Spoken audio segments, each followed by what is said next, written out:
suppose, now shush. She makes the sound the sea makes to calm me down. Oh.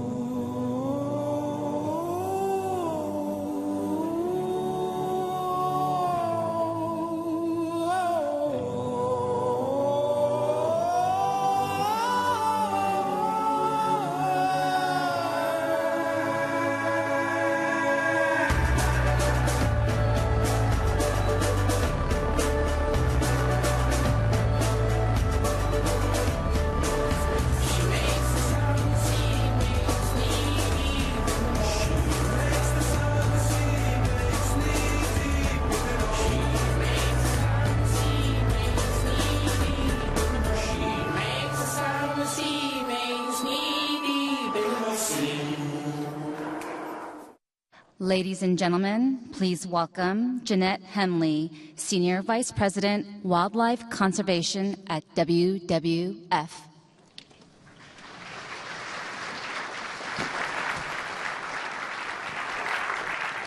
Good afternoon. Well, I'm really excited to be here because this is not the type of audience I usually address. I'm not a developer. As you heard, I'm head of wildlife conservation at World Wildlife Fund, which is the leading organization working globally to protect wild places and wild species and to reduce the human footprint on the planet. WWF has been around for more than 50 years. We work in more than 100 countries, and we have more than 6 million members worldwide. I'm usually talking to audiences of conservation scientists or policymakers like Congress, or donors and supporters. But one of the things I want to talk to you about today is how we're beginning to use technology to help save the planet, to help conserve wildlife. And it may surprise you to hear about some of the interesting and new ways we're using technology to save wildlife. But first, I want to step back and take a look at the state of the planet. We don't hear a lot of good news on this front these days. We are, in fact, facing unprecedented declines of some of the world's most magnificent wildlife. But we're also on the cusp of some amazing wildlife recoveries. And I'm going to tell you about some of those today. But first, here's the backdrop. Our Living Planet report tells us that in the last 40 years, we've lost half the populations of the world's vertebrate species. That's mammals, birds, reptiles, amphibians, and fish. It's affecting many of our most iconic species, including rhinos and tigers and elephants. Why is this happening? The reason it's happening is twofold: habitat loss and degradation, and illegal hunting or poaching. Habitat loss is driven mainly by agricultural expansion due to growing human numbers, the demand for food and for commodities like soy and palm oil and sugar. Also developing infrastructure like roads and generally growing urbanization. And climate change is only adding to the challenge by creating increased environmental stresses such as more intense droughts and flooding, which is impacting a lot of things, including wildlife migrations and seasonal breeding and feeding patterns. Now, simultaneously, a booming illegal trade in wildlife products is impacting some of our most endangered species. This is a trade that is valued at least $20 billion a year in wildlife and wildlife products, which makes it one of the top illegal enterprises in the world, amazingly, after narcotics and weapons and human trafficking. And it's taking its toll on some of our most endangered species. For example, a surge in the trade of ivory in recent years has led to the death of as many as 30,000 elephants a year who are traded for their ivory, which is consumed mainly in Asia, but also here in the United States. We are a major wildlife consuming country, which surprises a lot of people. By the time I finish this talk, 3 elephants will have been killed illegally for their ivory. Now, a surge in poaching of rhinos in South Africa has happened over the last decade, from 13 animals killed in 2007 to over 1,200 killed last year. This is driven by demand in Vietnam mainly, but also in China, where rhino horn is marketed as a cure for cancer and, unbelievably, as a hangover treatment. And this latter use is a recent fad. It is not rooted in any kind of traditional medicine, and neither of these uses has any proven medical efficacy. And in the last century, we've lost 97% of the world's wild tigers. We're down to as few as 3,900 in the wild. Tigers are killed illegally for their skins, for their bones, and other body parts, which are used in modern-day health tonics. So it's a pretty grim picture, there's no question. And people often ask me, well, how do you not just get totally discouraged all the time in your work with these horrifying statistics and all the trends going in the wrong direction? And my response is, well, yes, there are a lot of challenges for sure, but we're making important progress. And in fact, some of these trends are beginning to be reversed. And that is because, I believe, the power and possibility. And I want to talk to you today about the power of big ideas, the power of technology, and the power of communities. Now, I know these are big concepts that this conference is famous for dealing with, but what I want to do today is put it into a wildlife conservation context for you. So let me tell you what's happening with tigers. 7 years ago, tiger numbers reached an all-time low. When we look back now, we realize that something big had to happen if tigers were going to survive. So we came up with the idea to hold a global summit on tiger conservation that had never been done before for an endangered species. And we wondered if anyone would take us seriously with all the pressing problems in the world, who would care about tigers? Well, we found an unlikely champion in President Vladimir Putin of Russia, who, it turns out, has a soft spot for tigers. Who would have guessed? Well, we convinced him to invite world leaders to a unique gathering in St. Petersburg, Russia, to chart a path for the tiger's recovery. We put forward an ambitious challenge to double the number of tigers in the wild by the year 2022, which is the next year, Chinese Year of the Tiger. We knew what it would take to recover tigers. It's a pretty simple formula. They need healthy habitat, they need enough prey to eat, and they need to be protected from poaching. We also knew that the main missing ingredient was political will. Well, fortunately, the leaders of the 13 tiger range countries, and these are the countries where tigers are still left in the wild, agreed. And they committed to a bold new recovery plan for tigers. This was the first of its kind ever for an endangered species. We call this T times 2, doubling tigers in the wild. And this year marks the halfway point to 2022. And guess what? Governments in Asia are beginning to implement the recovery plan. And tiger numbers are beginning to grow in the wild. For example, tigers have been documented for the first time as breeding in the wild in northeast China.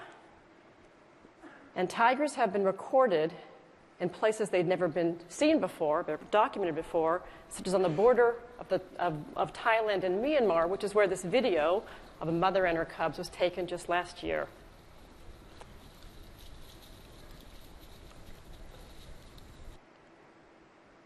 For the first time in a century, overall tiger numbers are beginning to tick upward in the wild. If we are successful reaching our goal of doubling tigers, it will be, I think, one of the greatest achievements ever in wildlife conservation. And personally, I believe we can do it because I've seen this recovery firsthand. So 20 years ago, Gosh, that was probably before a lot of you were born. 20 years ago, I visited a park in India called Ranthambore, a tiger reserve. It's a bad time for tigers. Poaching had hit many areas really hard. And Ranthambore, which was once a tiger stronghold, was down to about 10 tigers left in the whole park. The park was suffering from bad management, poor enforcement. It was pretty bleak. We saw almost no wildlife at all. And I left that place thinking, well, there's just no way this park can survive with all the pressing issues that India has to deal with. How can this park have any future? Well, this tiger, named Machali, was born about the time I visited Ranthambore. We didn't see her then, but she was there. In fact, she did manage to survive. In fact, she went on to become one of Ranthambore's most famous tigers. Well, after I left Ranthambore, things got a little bit worse in the park, but then they got better. The Indian government started to invest in better enforcement, more park rangers, critical research, and things started to turn around there. And amazingly, tigers have started to come back. And Machali, not only did she survive, she went on to have 11 cubs with 2 different mates, one of them appropriately called Big Daddy because he was the father of 7 of them. And then those cubs went on to have another 20. And so Machali's dynasty includes more than 30 offspring, and many of them are doing really well today. Well, I had the chance to go back to Ranthambore just a few months ago in December of last year, and I witnessed an amazing transformation. The park was teeming with life, and Ranthambore's tiger numbers are now close to 60. That's a number that actually exceeds the carrying capacity of the park, so much so that the government is actually capturing some tigers and relocating them to other areas outside the park and is planning to set up new reserves for these tigers. And that's unprecedented in recent tiger conservation history. So I believe we can double the number of tigers in the wild if governments and conservationists help create the necessary conditions. Perhaps the boldest idea in tiger conservation today is bringing tigers back to places where they've become extinct. And this is what Cambodia is planning to do. This photo was taken in 2007, and it's the last known tiger in Cambodia. None have been seen there since. Well, just 3 months ago, the Cambodian government announced a plan to bring tigers back to the eastern plains landscape of the country, which is a very biologically diverse area. There's still a lot of habitat. Tigers can live there. It's under pretty serious threat, but there's enough habitat for tigers. And we're working with the Cambodian government in several ways to help prepare for this possible reintroduction. We're working to help bring back the prey species, such as the sambar deer, coupre, which is a type of wild cattle. These are important species for the tigers to eat. Happens to also be that these species are popular with local people, and a lot of them have been hunted out because of poor enforcement. So we're helping to bring these species back and also helping the government to increase its enforcement in this area because tigers and their prey will never survive without good enforcement. And we're also working to prepare the local people for the prospect of living next to one of the world's great predators. Interestingly, in our conservation work with wildlife, as human populations grow, we have increasing conflict with people. It's happening all over the world. But also interestingly, in Cambodia, there's a lot of local support for bringing tigers back, as it turns out, because tigers have always been a popular part of Cambodian culture and natural history. Well, if all goes well, the government of Cambodia hopes to get 8 tigers from India in 2019 for release to the wild. It's a long and complicated road ahead, and it's not without controversy or risk, but if it happens, it will be one of the most exciting developments, I think, in wildlife conservation. Well, I'm happy to say that rhinos are also recovering in parts of their range. Whole new populations actually are being established by physically moving these prehistoric-looking animals to help set up safe new homes for them where their numbers can grow. And I want to show you a video of a big idea that's playing out in South Africa, where incredibly the safest way to physically move these animals is to tranquilize them and lift them up by helicopter for transport by air on a journey that would otherwise take many hours, if not days, by road.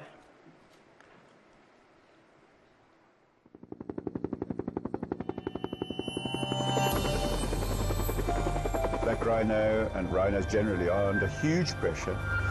We really have to fight for them. If they don't have champions, they're doomed to disappear.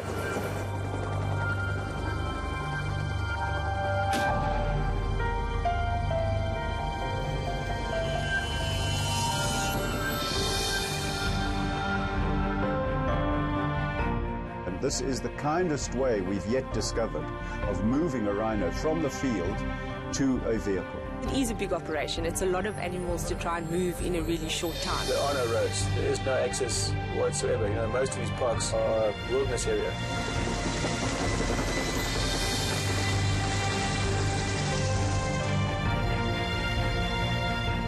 The WWF Black Rhino Range Expansion Project aims to boost the growth rate of the black rhino populations of South Africa.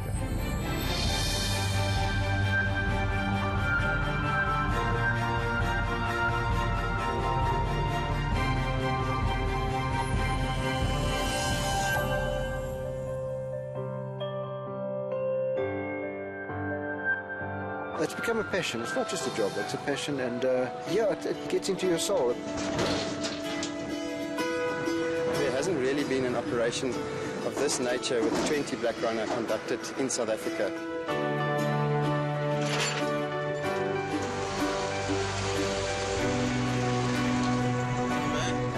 It's a bit sad to let them go. You get attached to them. The field rangers know them by name. Every single one is different. You know, it's a wild animal. It's completely unpredictable. We're really glad for them because we think it's we know that it's critical and it's extremely important for us.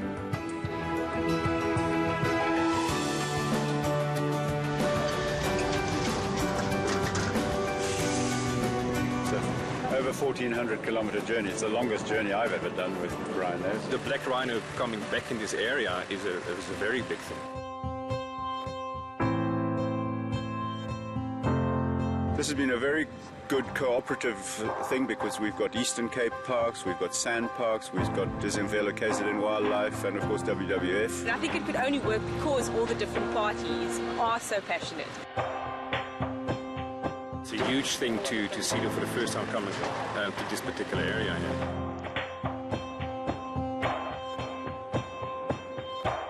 There's no doubt that this project has made a huge difference to rhino conservation in South Africa.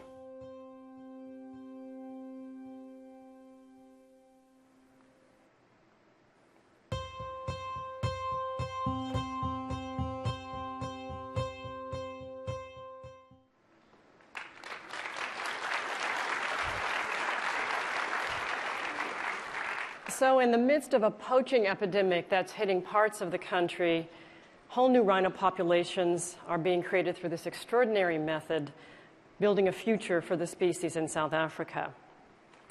Well, another country that is pioneering rhino translocations is Nepal, where it has increased its populations of greater one-horned rhino, another species, from 400 animals about 10 years ago to 650 today, and it hopes to get to 800 by 2020, and it's well on its way. Because of the dense forest that this species lives in, the more traditional method of moving them by truck is used. And the latest rhino translocations took place in Nepal in March of this year when 8 rhinos were moved from one national park to another. And I want to show you a video of a rhino getting introduced to its new home. See it, it's a bit of a hard time getting out of the truck.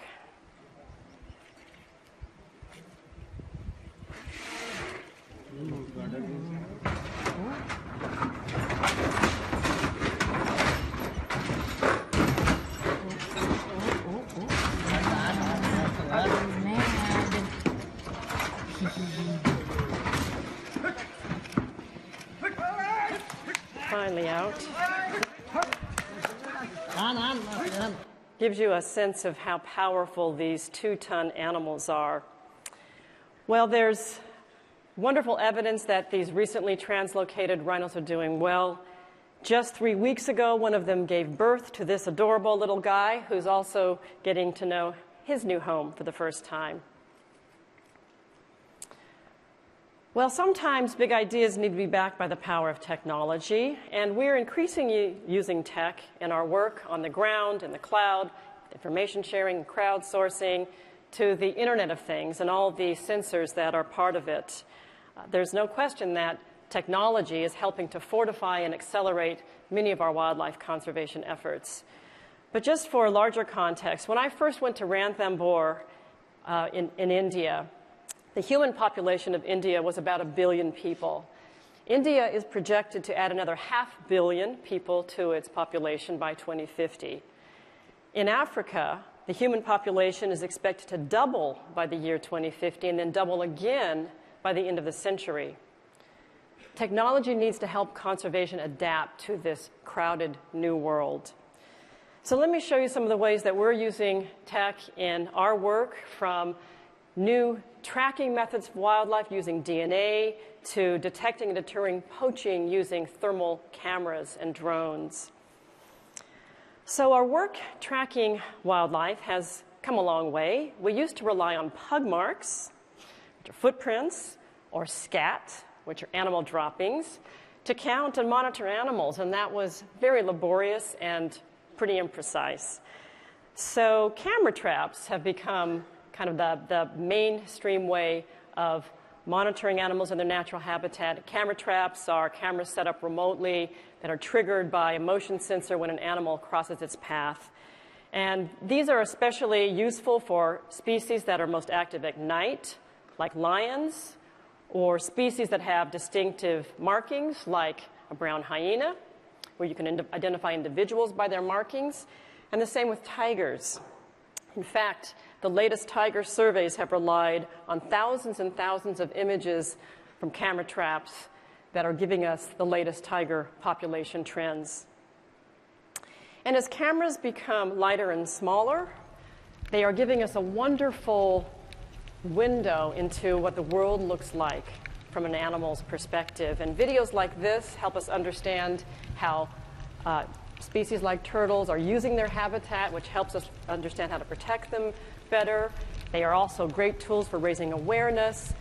This video has been viewed by millions of people. It's gone viral, and it's been a very popular one that's really helped connect people to turtles in a unique way. And innovative uses of GPS technology are helping us to understand where wildlife is going, their daily movements and their seasonal migrations.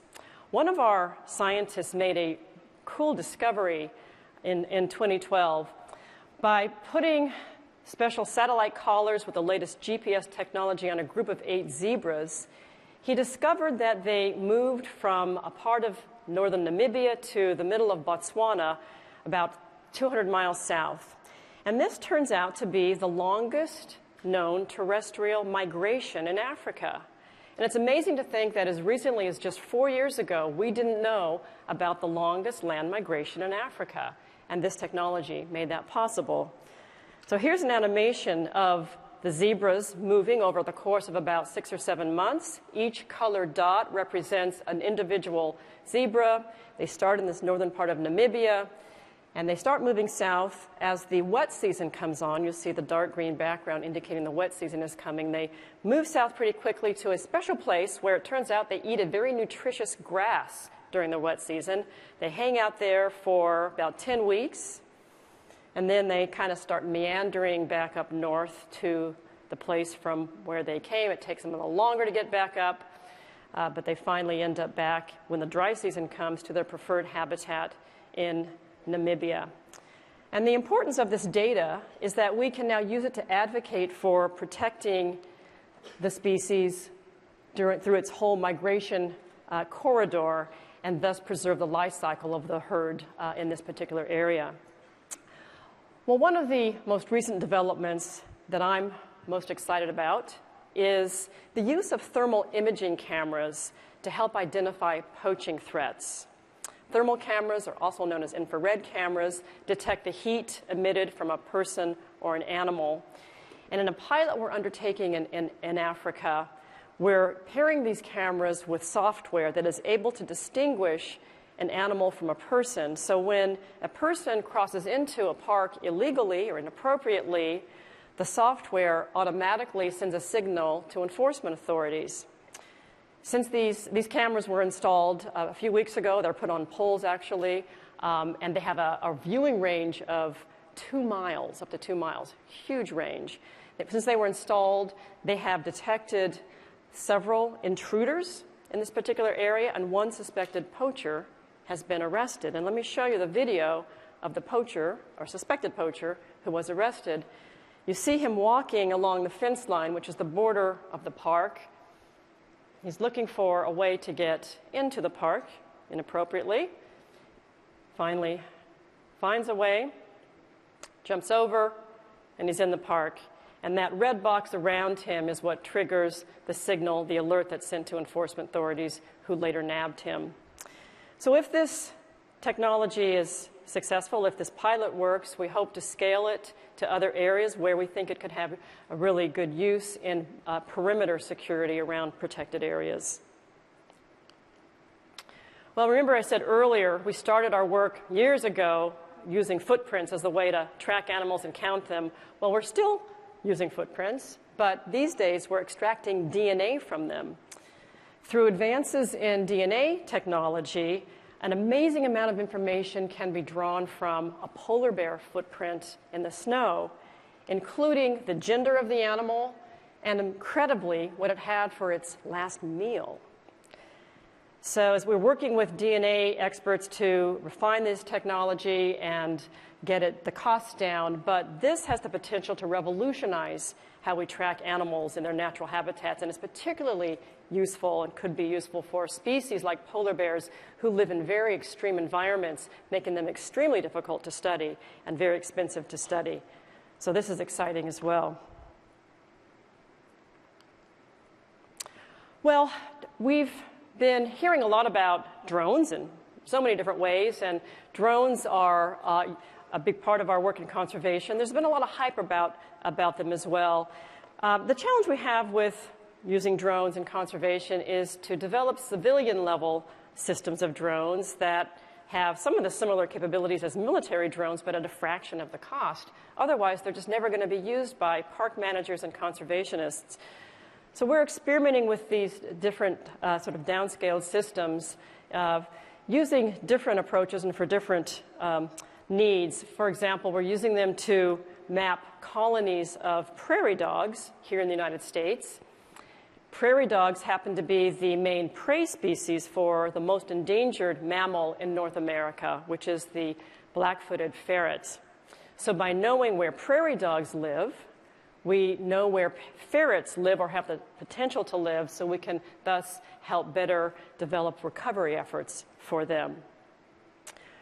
We're also using drones to help identify poaching threats and address poaching in Africa. Well, the challenge we've had with drones is that they are probably best used and best function as reactionary tools or devices that are deployed when another sensor is set off somewhere else in the area, that the drones can then help pinpoint where potential illegal activity is taking place. In fact, drones, because right now the viewing of the videos is not as broad as it could be, and the range, we are now working to try to get those improved so that more can be seen from a drone. We're also trying to develop software, much like with the thermal cameras, that can help us identify people from animals and thus send us alerts automatically to rangers. So we're continuing to evolve our work with drones, and they certainly have a role to play in different ways if we can get the capabilities improved. We're also continuing to think of new ideas to help some of our challenges, and I want to just share a couple that are in their early stages of development. These are wire snares. Snares are one of the greatest hazards to wildlife everywhere. Literally millions and millions of them are used around the world, and they are creating real havoc for wildlife. They're easy. Unfortunately, they're inexpensive and relatively easy to use. And we need to find a way to detect them better so that rangers can collect them. In fact, in one park in Malawi last year, just to give you a sense of how widely these are used, Malawi is a country in Africa, 13,000 snares were collected over an 8-month period, and that probably wasn't all that were in this particular park. So what we're doing is we're experimenting with types of radar to try to map where snares are. Because they're made of metal, we can use radar, we hope, potentially positioned from drones, so that rangers can more easily find them and go out and collect them. And if we can do this in a cost-effective way, it could be a huge gain for wildlife. Snares typically grab an animal by its leg and inflict a lot of injury. Sometimes it'll grab it by the neck, like this zebra. Unfortunately, this zebra was able to survive, but often species do not. We're also working on a gunshot detector to help pinpoint where poaching is happening. And we got the idea from a tool called ShotSpotter, which we actually read about in the Washington Post. ShotSpotter is used by police departments to try to pinpoint where gunshots are happening in cities through audio sensors that are placed on buildings. We called up the Washington, D.C. Police Department, who invited us down to see ShotSpotter in action. We sat in the command center looking at this big screen as pins dropped in real time as shots were going off around the city. It was quite a surreal experience. The challenge we have on the wildlife front is, where do you put sensors, audio sensors, in a vast national park? No buildings there, huge territory. Well, the idea that we're working on is to place the detector on a special collar fitted on an elephant that could help rangers quickly come to an area where maybe an animal's been shot, and if it's only wounded, they may stand a better chance of saving it than they otherwise would, and it could prevent further killing of the herd. This also, it could be a good deterrent effect by simply seeing this device on the elephant. Poachers may stay away. This could be a great tool for conservation, but right now the costs are a pretty significantly limiting factor. Well, none of this really promising technology can replace people on the ground, the rangers, the enforcement officers, the communities who are merely critical to protecting wildlife. In fact, it's often the people who live closest to the wildlife who are its greatest guardians. I mentioned earlier the country of Nepal and its successful rhino conservation efforts. A lot of that success is due to the direct involvement of communities in conservation. Nepal has achieved a remarkable record. In fact, in the last 6 years, 4 of those years, Nepal has had 0 poaching of rhinos. This is an amazing achievement at a time when rhino poaching is happening at big rates everywhere in the world. The reason for this is the involvement of local communities, big commitments from the government, but particularly communities have set up informer networks that share critical tips on illegal activities and help track poaching and illegal trading activities for wildlife. And in fact, one notorious rhino smuggler was recently prosecuted in Nepal after community members collected information and they banded together to turn him in. And he's now serving a 7-year sentence, which is a long sentence for a wildlife crime. In the country of Namibia, all the trends that you're seeing across Africa have been bucked in this country, and that is due to the involvement of communities in conservation.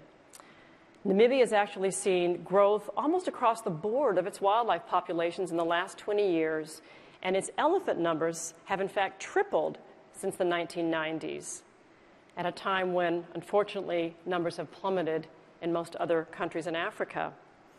And this is because communities are directly involved in conservation as the managers and stewards of the wildlife there. Legislation in Namibia gives communities the right and the responsibility to manage wildlife resources under their jurisdictions. It also allows them to benefit directly from the revenues associated with wildlife-related activities like ecotourism. This gives them a direct incentive in and stake in conservation, and that has made all the difference. This is truly a model program for both wildlife conservation and rural development, and in fact, a lot of countries are looking to Namibia to learn how they're doing it, so they can also adopt some of these same practices. Well, communities of another sort are helping us to address the needed reforms and policies in some of the most important wildlife consuming countries. That letter that was up there is called Chor Chang. It is a letter in the Thai alphabet. It also happens to be the first letter for the word elephant in Thai. We asked people in Thailand, which happens to be the world's second largest market for ivory, to help raise awareness about the illegal ivory trade by trying to imagine a world without elephants, by symbolically erasing the letter Chor Chang from their names. This campaign went viral. Over 1 million people participated.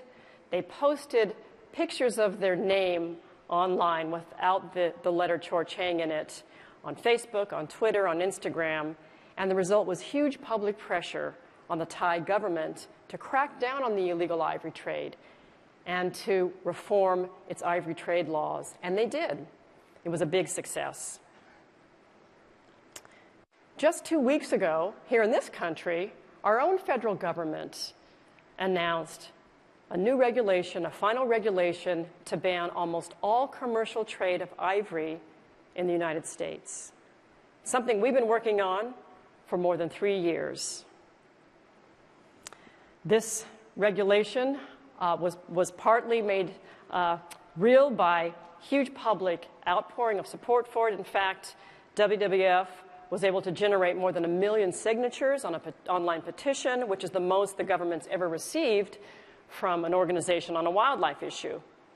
And the significance of this regulation is not only because the U.S. is one of the top 5 ivory markets in the world, it has also prompted similar action in China, the world's largest market for ivory.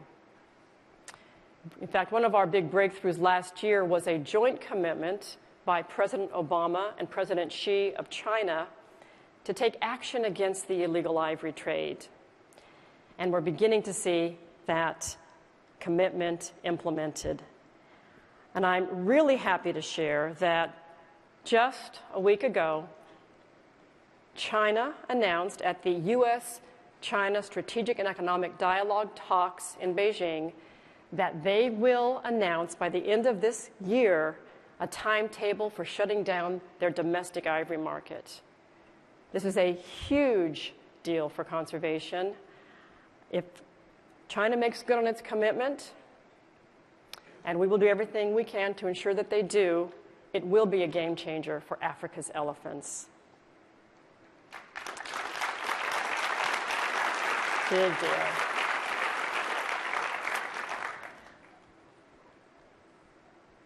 So inspiring people to actively participate in conservation issues is a really critical part of our strategy at WWF. And new technologies are making this possible in ways we never dreamed of before. We first entered the app world, your world, 3 years ago with the launch of WWF Together on the iPad. It's now also on the iPhone. It's an app that introduces people to animals from around the world through stunning visuals and video, the art of origami, and interactives that use embedded Apple technologies like the camera and the accelerometer.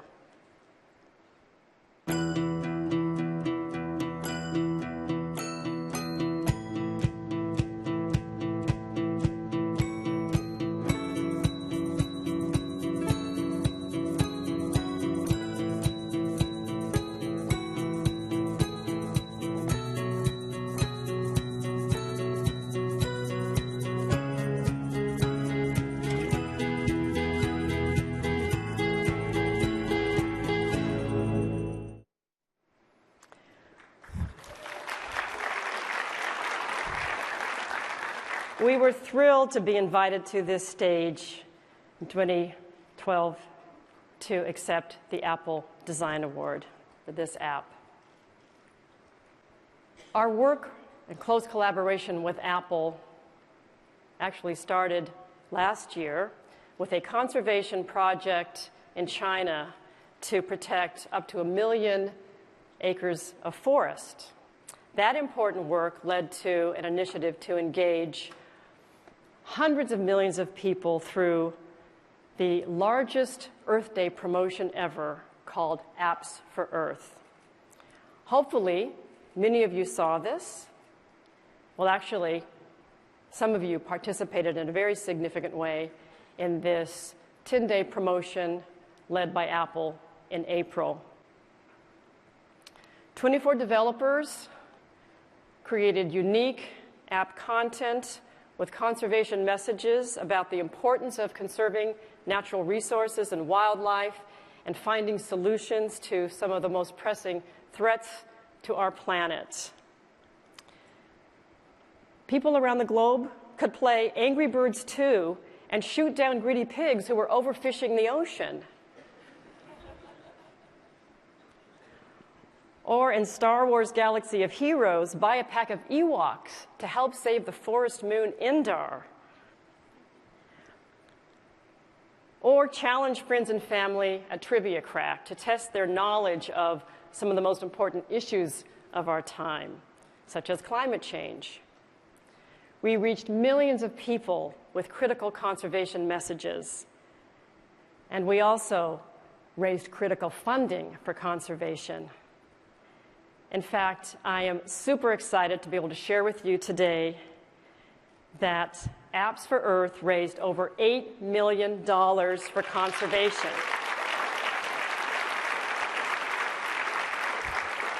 This is unprecedented. It's a huge deal for conservation, and this critical funding will go to help advance some of the initiatives you've heard about today, like doubling tigers in the wild and protecting forests and saving coral reefs. It's a huge deal. We are so grateful to everyone who participated, and especially to Apple, who made it all possible.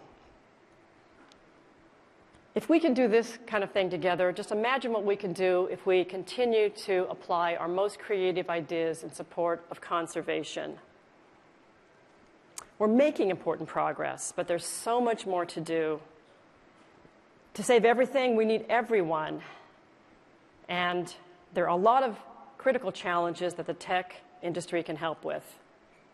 There's no question that technology has a critical role to play in our vision for saving the planet. We need your help to address the digital divide, the lack of connectivity in remote areas where conservation happens, which are often beyond the reach of the global system for mobile communication. And we need your help to develop smaller, less expensive devices with longer battery times so that we can track all the users in a protected area, both the animals and the people, and transmit data in real time to conservation scientists and managers. And as the technology of the Internet of Things develops, we need your help to deploy it in conservation. And we need your help to find the most innovative ways to reach people everywhere with compelling stories about conservation, to get them on board with our mission.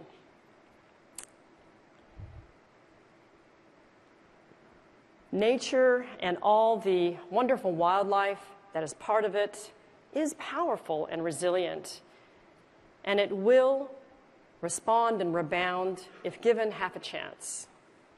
Technology can help do that, as can all of us in this room when we share ideas and work together. And we at WWF look forward to that.